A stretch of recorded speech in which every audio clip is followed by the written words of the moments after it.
زندہ دلانے لاہوریوں کے لیے بڑی خوشخبری ہے۔ لاہور شہر میں موسلادھار بارش سے گرمی کا زور ٹوٹ گیا ہے۔ محکمہ موسمیات نے دن بھر وقفے وقفے سے بارش کی پیشگوئی کی ہے۔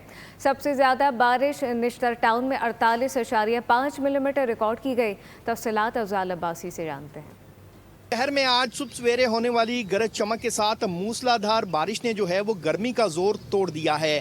محکمہ موسمیات کے مطابق آج دن بھر جو ہے وہ وقفے وقفے سے بارش جاری رہنے کا امکان ہے۔ اس وقت بھی لاہور شہر پر جو بادلوں کا راز جو ہے وہ برقرار ہے، اور محکمہ موسمیات نے یہ پیشگوئی کی ہے کہ یہ بادل آج وقفے وقفے سے لاہور شہر پر برستے رہیں گے۔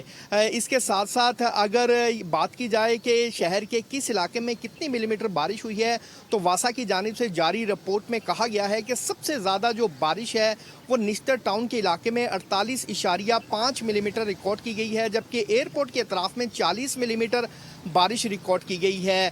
جیل روڈ پر 20.5 ملی میٹر بارش ریکارڈ کی گئی، جبکہ لکشمی چوک اور تاج پورہ کے اطراف میں 30 ملی میٹر سے زائد بارش ریکارڈ کی گئی ہے، جبکہ واسا کی ٹیمیں فیلڈ میں متحرک ہیں اور نشیبی علاقوں سے پانی نکالنے کے لیے بہت شکریہ۔ سبسکرائب کریں اور بیل دبائیں تاکہ کوئی خبر رہ نہ جائے۔